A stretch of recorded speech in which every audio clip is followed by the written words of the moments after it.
Now give me the time and I'll be blowing your mind. Guess I'm another lyricist. I was a cynical child. The innocence of having ignorance. You never really noticed that my flow was fucking ridiculous. Picking the pitiful, never subliminal, seminal sentence. But I say, I'm a goddamn monster. Call me necrophiliac. I feel I'm on a level that most of these other niggas never really come close to. I hope you notice me. I spit it focusly. This is my passion, devoted. I can't quit. I came in and conquered by constantly practicing, passing these peons and pleading for peace. I'm a beat. Hello. Good evening everybody. My name is Shubham Jagdish and welcome back to the channel. So आज के video है हमारा class 11th accountancy के ऊपर और एक ही video में हम ये पूरा चैप्टर खत्म करने जा रहे हैं। तो चैप्टर का नाम है बच्चा पार्टी डबल एंट्री सिस्टम। आइए देखते हैं इस चैप्टर में क्या क्या चीजें हैं जो आपको पढ़नी है और अगर कंसेप्ट के हिसाब से माने तो ये आपका सबसे बेस है। अगर ये समझ में आ गया तो आने वाले चैप्टर्स आपको बेहतर तरीके से समझ में आएंगे। एंड आपको बता दूं मैं ये लास्ट थ्योरी चैप्टर है before I begin with the numerical portion. तो accountancy is not a theory subject, it's a 100% practical subject. तो अगला वीडियो जो आएगा वो आएगा जर्नल के चैप्टर पे और उसमें 100% न्यूमेरिकल हमको पढ़ना है। लेकिन मैं आपको बताना चाहता हूं जो भी मैं ये नोट्स यहां पर लिखता हूं, अगर आप सभी को ये नोट्स चाहिए which is freely available for everybody, तो करना क्या होगा, डिस्क्रिप्शन में लिंक है मेरे एप्लीकेशन का। एप्लीकेशन डाउनलोड करो, उसके फ्री स्टडी मटेरियल सेक्शन पर जाओ और वहां से अपने नोट्स डाउनलोड कर सकते हो। अकाउंटेंसी, इकोनॉमिक्स एंड कॉमर्स तीनों सब्जेक्ट्स के नोट्स आपको वहां पर लिस्टेड मिल जाएंगे। तो चलो भाई शुरू करते हैं। लेकिन वेट, अगर आपको मेरे साथ लाइव पढ़ना है तीनों सब्जेक्ट्स बीट अकाउंटेंसी, इकोनॉमिक्स और कॉमर्स, तो टाइटन्स के कोर्स में आप एनरोल कर सकते हो। हर दिन इसमें क्लास चलती हैं शाम को 4 बजे से लेकर 6 बजे के बीच में 2 घंटे की क्लासेस हैं और आपको मजा आ जाएगा। मंडे से फ्राइडे की क्लास चलने वाली है and the fees is just 10,000 rupees for the entire 3 subjects for the entire syllabus. मतलब एक बार 10,000 रुपए देने और पूरे साल पढ़ाई करनी है in the course of titans. चलो भाई बिना टाइम वेस्ट किए जल्दी से शुरू करते हैं आज का चैप्टर। ये डबल एंट्री सिस्टम होता क्या है भाई? देखो, डबल एंट्री सिस्टम का बेसिक मतलब यह है बच्चा कि अगर कोई भी इवेंट हो रहा है, कोई भी ट्रांजैक्शन हो रहा है, तो कम से कम उसको 2 जगह तो रिकॉर्ड करना ही करना है। जैसे मान लो वैलेंटाइन डे आने वाला है और तुम्हें उनको फोन दिलाना है। उनको तो तुम समझ रहे होगे ना? हाँ सर समझ रहे हैं, आप सबको बताने की कोई जरूरत थोड़े ना है। हाँ भाई हाँ, मान लेते हैं ये एक बंदा है, इसका नाम है सुनियो, इसका नाम है सुनियो और सुनियो को पता नहीं किसके लिए मोबाइल फोन दिलाना था, कमेंट करना तुम लोग। अब ये गया मार्केट में और इसने मस्त बढ़िया वाला एक मोबाइल फोन खरीद लिया। अब जिस शॉपकीपर से खरीदा उसका नाम है डोरेमोन। उसका नाम क्या है? डोरेमोन। डोरेमोन लिख दिया भाई, डोरेमोन है उसका नाम, ठीक है। अभी हो क्या रहा है, डोरेमोन ने इनको मोबाइल फोन बेच दिया तो इनके पास तो आ जाएगा मोबाइल फोन और इनके पास से पैसा इनके पास चला गया तो इन्होंने पैसा दे दिया, लेट्स से 1 लाख रुपए। बात तुम्हें समझ में आ रही है कि नहीं आ रही है? तो आप एक ही ट्रांजैक्शन, देखो मोबाइल खरीदा लेकिन इसकी रिकॉर्डिंग 2 जगह होगी। इनके पास मोबाइल आया, इनके पास पैसे आए। बात समझ में आ रही है? इसी बात को बोलते हैं हम लोग डबल एंट्री सिस्टम।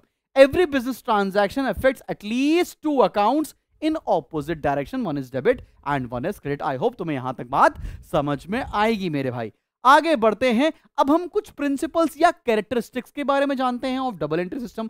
थोड़ा सा थियोरेटिकल है लेकिन मजा आएगा। पहली बात क्या लिखी है? Every business transaction affects 2 accounts. क्या ये बात समझ में आया? लेकिन पता है कभी कभी एक एंट्री 2 से ज्यादा अकाउंट को भी अफेक्ट कर सकती है, लेकिन जो अमाउंट होगा वो सेम होगा।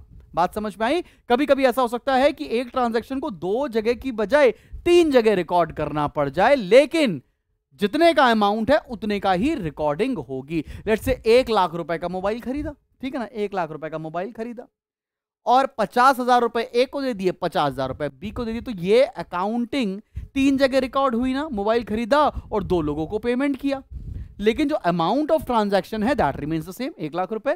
फिर लिखा है recording of both personal and impersonal aspects. आपको यहां पर पर्सनल चीजों, मतलब पर्सनल अकाउंट्स की भी चीजें हम रिकॉर्ड कर सकते हैं और इम्पर्सनल की भी रिकॉर्ड की जा सकती है। इसको और डिटेल में तुम्हें समझ में आएगा जब हम लोग जर्नल एंट्री करना शुरू करेंगे, टेंशन नको। आगे बात करते हैं, recording is made according to certain specified rules. पता है डबल एंट्री सिस्टम में 3 तरह के रूल्स होते हैं जो हमें फॉलो करना होता है। उन्हीं रूल्स के बेसिस पर हमें ट्रांजैक्शंस को रिकॉर्ड करना पड़ता है इन अ बुक कॉल्ड जर्नल। बात समझ में आ रही है? Preparation of trial balance of all नहीं होगा, यहां पर लिख देते हैं भाई preparation of trial balance. Trial balance, अब ट्रायल बैलेंस पता है क्या होता है?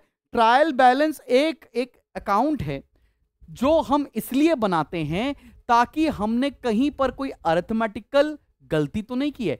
अपने अकाउंट्स की एक्यूरेसी को चेक करने के लिए एक अकाउंट बनाया जाता है जिसका नाम है trial balance. However trial balance एक चैप्टर है, हम वहां पर इसको डिटेल में पढ़ने वाले हैं बेटा, ठीक है।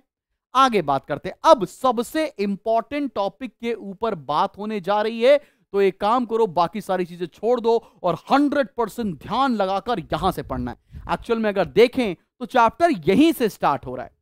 तो क्लासिफिकेशन ऑफ अकाउंट्स के ऊपर आते हैं। सबसे पहला अकाउंट होता है बेटा पर्सनल अकाउंट। अब पर्सनल अकाउंट है क्या?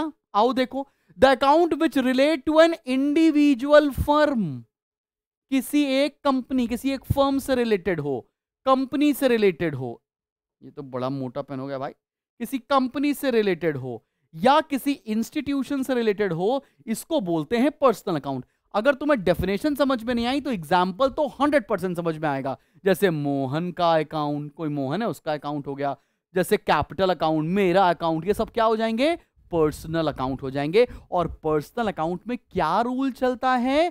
पर्सनल अकाउंट में रूल चलता है debit the receiver, credit the giver.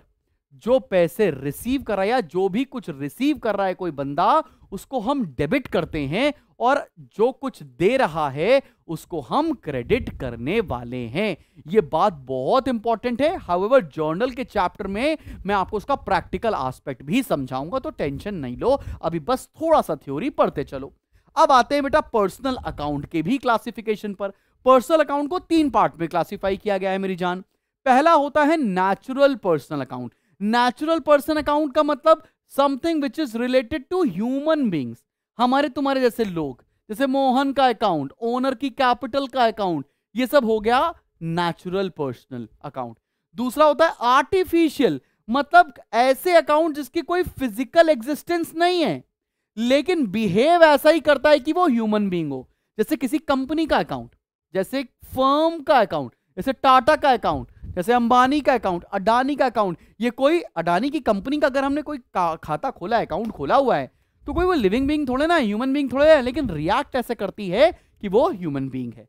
तीसरा है रिप्रेजेंटेटिव पर्सनल अकाउंट, मतलब ऐसा अकाउंट जो किसी और की तरफ इशारा कर रहा हो। जैसे कि when an account represents a particular person और अ ग्रुप ऑफ पर्सन। जैसे मैं बोलूं कुछ एम्प्लॉइज की सैलरी अभी बकाया है, आउटस्टैंडिंग है, तो हम इसको बोल सकते हैं सैलरी आउटस्टैंडिंग अकाउंट, मतलब this account is referring to somebody else. इसको बोलते हैं रिप्रेजेंटेटिव पर्सनल अकाउंट। तो पर्सनल अकाउंट का क्लासिफिकेशन समझ में आ गया ना बच्चा पार्टी? चले आगे बढ़ा जाए, अगले अकाउंट पर आते हैं जो कि है रियल अकाउंट। बेटा रियल अकाउंट क्या होता है? रियल अकाउंट का मतलब होता है something which can be measured in terms of money. ऐसी कोई भी चीज जिसको हम पैसों के टर्म्स में वैल्यू कर सकते हैं, उसका अकाउंट बनाना वो रियल अकाउंट कहलाएगा। आओ देखो, the account of those things whose value can be measured in terms of money, मैंने आपको बताया। जैसे कि कैश का अकाउंट, मेरे पास कितना कैश है। जैसे फर्नीचर का अकाउंट, मतलब मेरे पास कितने रुपए के फर्नीचर है। जैसे मशीनरी अकाउंट, मेरे पास कितने रुपए की मशीनरी है। बात समझ में आ रही हो? ऐसी कोई भी चीज जिसको हम पैसों के टर्म्स में वैल्यू कर सकते हैं, उसके अकाउंट को रियल अकाउंट बोलेंगे। अब इसमें क्या रूल लगता है? इसमें रूल लगता है debit what comes in and credit what goes out. अगर कुछ भी आएगा हमारे पास तो हम उसे डेबिट करेंगे, और हमारे पास से कुछ भी जाएगा बच्चा पार्टी तो हम उसको करेंगे क्रेडिट। लेकिन इसका प्रैक्टिकल एस्पेक्ट जर्नल के चैप्टर में आपका बाहें फैलाकर इंतजार कर रहा है, तो थोड़ा सा और सब्र है, अगले चैप्टर से प्रैक्टिकल शुरू होने वाला है। अब रियल अकाउंट को भी 2 पार्ट में क्लासिफाई किया गया है। एक तो होता है बेटा tangible real account. Tangible real account का मतलब क्या? ऐसी चीज जिसको छू सके, महसूस कर सके। ओहो गलत नहीं, जैसे कि फर्नीचर का अकाउंट, जिसको टच कर सकते हैं, फील कर सकते हैं, वो टेंजिबल है, और जिसको टच और फील नहीं कर सकते हैं उसे इनटेंजिबल अकाउंट बोलेंगे। जैसे पेटेंट्स का अकाउंट, लाइसेंस का अकाउंट, ठीक है ना, गुडविल का अकाउंट। बात समझ में आ रही है? ये सारे टर्म्स मैं आपको पहले चैप्टर में बेसिक अकाउंटिंग टर्म्स में बता चुका हूं भाई। आते हैं नॉमिनल अकाउंट, मतलब ऐसी चीज जो हमें एक्सपेंस या इनकम के बारे में बताए। एक्सपेंस और इनकम तुम्हें पता है ना, it includes accounts of expenses and incomes, जैसे कि सैलरी अकाउंट, जैसे कि रेंट अकाउंट। इसमें रूल क्या लगता है? Debit all expenses and losses and credit all incomes and gains. रुको रुको रुको, इसके न्यूमेरिकल कहां आने वाले हैं? जर्नल के चैप्टर में बता चुका हूं भाई आपको। अब आते हैं हम लोग last part of the chapter के ऊपर, लास्ट मतलब सेकेंड लास्ट बोल सकते हैं। हम आते जा रहे हैं स्टेजेस और parts of double entry system. तो भाई हमारे पास ना 3 स्टेजेस होती हैं डबल एंट्री सिस्टम की। सबसे पहली एंट्री स्टेज होती है, इसको बोलते हैं हम लोग ओरिजिनल रिकॉर्ड। सबसे पहले हम ट्रांजैक्शंस को एक अकाउंट में लिखते हैं जिसका नाम है बेटा जर्नल, उसको बोलते हैं ओरिजिनल रिकॉर्ड। जब ओरिजिनल रिकॉर्ड मतलब जर्नल में आपने एंट्रीज लिख ली, तब आप एंट्रीज को अकाउंट बाय अकाउंट क्लासिफाई करके रिकॉर्ड करते हैं एंड उसको बोलते हैं हम लोग लेजर। आगे चल के डिटेल में सब प्रैक्टिकल चैप्टर से आएगा समझ। फिर होता है समरी। जब हमने डिफरेंट अकाउंट्स में क्लासिफाई करके चीजों को रिकॉर्ड कर लिया, तब हमें एक जगह उसको समराइज करना होगा ताकि हम ये पता लगा सकें कि हमने कोई अरिथमेटिकल गलती तो नहीं की है। उस अकाउंट को बोलते हैं बेटा ट्रायल बैलेंस। तो मैं आपको बता दूं कि हमारा अगला प्रैक्टिकल जो चैप्टर है वो जर्नल है, फिर लेजर है, फिर ट्रायल बैलेंस है। ये बेसिक्स ऑफ अकाउंटिंग होते हैं। अब आते हैं भाई डबल एंट्री सिस्टम का कोई फायदा वायदा है कि नहीं। सबसे पहला फायदा या एडवांटेज होता है साइंटिफिक सिस्टम है। यहां पर कुछ भी हिट एंड ट्रायल नहीं है। This system is more scientific as compare to any other system of book keeping. पूरा साइंटिफिक मेथड है, रूल्स एंड रेगुलेशंस के साथ चलता है। एंड दूसरा बात है complete record of every transaction. हम ना अकाउंटिंग के अंदर हर एक ट्रांजैक्शन को रिकॉर्ड करते हैं, और कभी भी हमें कोई भी चीज की समरी बतानी हो तो हम बता सकते हैं। मैंने यहां लिखा भी है, all accounts are divided into 3 parts, मतलब रियल, पर्सनल, नॉमिनल में तो हमने पहले क्लासिफाई किया। And complete record of every transaction is maintained in the system. हर एक ट्रांजैक्शन को रिकॉर्ड करेंगे तो कभी हमसे कोई भी गलती होने के चांसेस होंगे ही नहीं। थर्ड है प्रिपरेशन ऑफ ट्रायल बैलेंस, और आप सभी को पता है हम ट्रायल बैलेंस क्यों बनाते हैं, ताकि हम अरिथमेटिकल गलतियों को पहचान सकें। चलो बच्चा पार्टी आगे बढ़ते हैं, और अगला है preparation of trading and profit and loss account. ये हमारी अकाउंटिंग का ना सबसे लास्ट चैप्टर है भाई। हम ट्रेडिंग और प्रॉफिट एंड लॉस अकाउंट इसलिए बनाते हैं ताकि हमें यह पता लग सके कि इस टाइम पीरियड में या इस साल हमने कितना प्रॉफिट कमाया या हमने कितना लॉस किया। बात समझ में आ रही है? And knowledge of financial position of business. Financial position के बारे में हमको पता लगता है बच्चा जब हम एक बैलेंस शीट जैसा अकाउंट बनाते हैं। उससे हमको पता चलता है कि हमारे बिजनेस में कितने एसेट्स हैं और कितने रुपए की लायबिलिटीज हमारे ऊपर ड्यू हैं। ये कुछ एडवांटेजेस मैंने आपको बताए हैं जो कि आपके लिए फ्रूटफुल होने वाले हैं। अब आते हैं हम लोग लास्ट टॉपिक पे। लास्ट टॉपिक है बच्चा party disadvantages of double entry system. भाई डिसएडवांटेज क्या है डबल एंट्री सिस्टम के? सबके फायदे थोड़े ना होते हैं। पहला डिसएडवांटेज, सबसे पहला डिसएडवांटेज है कि बहुत सारी बुक्स ऑफ अकाउंट्स मेंटेन करनी पड़ती हैं, इसलिए अकाउंटिंग काफी एक्सपेंसिव प्रोसेस माना जाता है। दूसरा भाई इतना डिफिकल्ट होता है ये डेबिट और क्रेडिट के रूल्स को समझना और अप्लाई करना। किसी भी नॉन अकाउंटिंग पर्सन के लिए इस तरह का काम करना मुश्किल है, आपको डेडिकेटेड पढ़ाई करनी पड़ती है। अगली बात, केवल और केवल अकाउंटिंग से हम अरिथमेटिकल एक्यूरेसी के बारे में पता लगा सकते हैं, और बहुत सारे एरर्स को तो हम पता भी नहीं लगा सकते। किस तरह के एरर्स को हम पता नहीं लगा सकते हैं डबल एंट्री से? पहला है एरर्स ऑफ ओमिशन, मतलब अनरिकॉर्डेड ट्रांजैक्शन। ऐसा कोई ट्रांजैक्शन जिसको हम रिकॉर्ड करना ही भूल गए, उसके बारे में पता नहीं लगाया जा सकता डबल एंट्री सिस्टम से। दूसरा एरर्स ऑफ कमीशन, अगर मैंने कभी भी ट्रांजैक्शन को रिकॉर्ड करते समय गलत अमाउंट को रिकॉर्ड कर लिया, उसके बारे में भी पता नहीं लगा सकते। तीसरा, रॉन्ग अकाउंट में मैंने अगर कोई एंट्री कर दी तो उसको बोलते हैं एरर्स ऑफ प्रिंसिपल। सेल किया था, परचेज लिख लिया, इसे क्या बोलेंगे? Errors of principle. And last है कॉम्पनसेटिंग एरर्स, मतलब एक एरर के इफेक्ट को दूसरे गलती ने सबसाइड कर दिया, उसको बोलते हैं कॉम्पनसेटिंग एरर। लेकिन परेशान मत हो, इन टॉपिक्स के भी ऊपर डिटेल में एक चैप्टर आएगा जिसे बोलते हैं रेक्टिफिकेशन ऑफ एरर्स। तो यहां जाकर आपका ये चैप्टर खत्म होता है बच्चा पार्टी। आप इसके नोट्स हमारे एप्लीकेशन के फ्री स्टडी मटेरियल सेक्शन से जरूर डाउनलोड कर लीजिएगा। अगर आपको लगता है कि हमारे साथ प्रिपेयर करना है, आपको लाइव पढ़ना है, टाइटन्स जैसे कोर्स में आप एनरोल कर सकते हैं, डिस्क्रिप्शन में उसका भी लिंक मिल जाएगा। विश यू लक, मिलते हैं बहुत जल्दी एक नेक्स्ट वीडियो के साथ। Till then keep smiling and keep learning.